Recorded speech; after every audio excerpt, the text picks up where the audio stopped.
దైవ మర్మములు. సహోదరుడు భక్తసింగ్ గారి అనుభవములో దేవుడు ఆయనకు బయలుపరిచిన దైవ మర్మములు. ఆగస్టు 17. తన రాజ్యమునకు మహిమకును మిమ్మును పిలుచుచున్న దేవునికి తగినట్లుగా మీరు నడుచుకొనవలెను. 1 తెస్సలోనిక 2:12. ముగ్గురు యవనస్తులు ఎట్టి అగ్ని తాకుడు లేకుండా అగ్నిలో నుండి బయటకు వచ్చినప్పుడు నెబుకద్నెజరు, షద్రకు, మేషాకు, అబేద్నెగో అను వీరి దేవుడు పూజార్హుడు.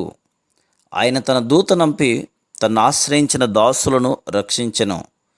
ఈ విధముగా రక్షించుటకు సమర్థుడగు దేవుడు కాక మరి ఏ దేవుడును లేడు అని రెండవ మారు పలికెను.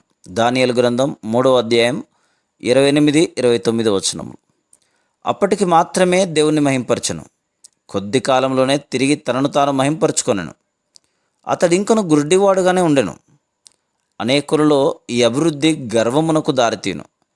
ఎంత అధికముగా అభివృద్ధి చెందుదురో అంత అధికముగా గర్వించెదరు. మనుషులు సంపదలకు బానిసలవుతున్నారు. వారు అభివృద్ధి చెందవలనని కోరిక గలవారై దేవుని కంటే మనుషులని ఎక్కువగా సంతోషపరిచి గనపరుచుచున్నారు.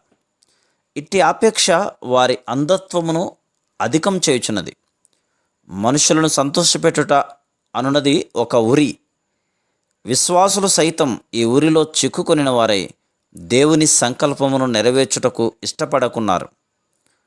మనం దేవుణ్ణి గణపరచుటలో తప్పిపోయిన ఎడల ఆత్మీయముగా గుడ్డివారమగుదుము.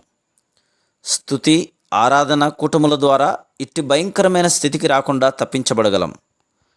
దేవుడు మనకు చేసిన వాటన్నిటి కొరకై ఆయనను చాలినంతగా స్తుతించి ఆరాధించి ఆయనకు కృతజ్ఞత చెల్లించుటలో తప్పిపోయిన ఎడల, చాలినంత సమయం ఆరాధనలో గడపని ఎడల ఆయన సహవాసమును సంపూర్ణముగా అనుభవించలేకపోదు.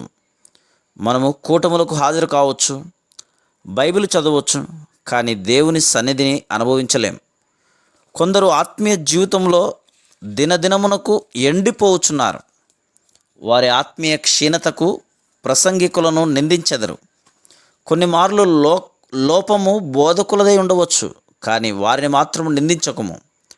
ఆ తప్పు నీదై ఉండవచ్చును. బహుశా నీవు సరైన రీతిగా దేవునికి కృతజ్ఞత చెల్లించి ఉండలేదేమో. ఆయనను ఆరాధించుటలో నీవు తప్పిపోయి ఉండవచ్చును. అందువలనే నీవు ఆయన సన్నిధిని అనుభవించలేకున్నావు. మనం ప్రభువునే గణపరిచి ఆయనను మాత్రమే మహింపరచునట్లు దేవుడు సహాయము చేయునుగాక. Praise the lord.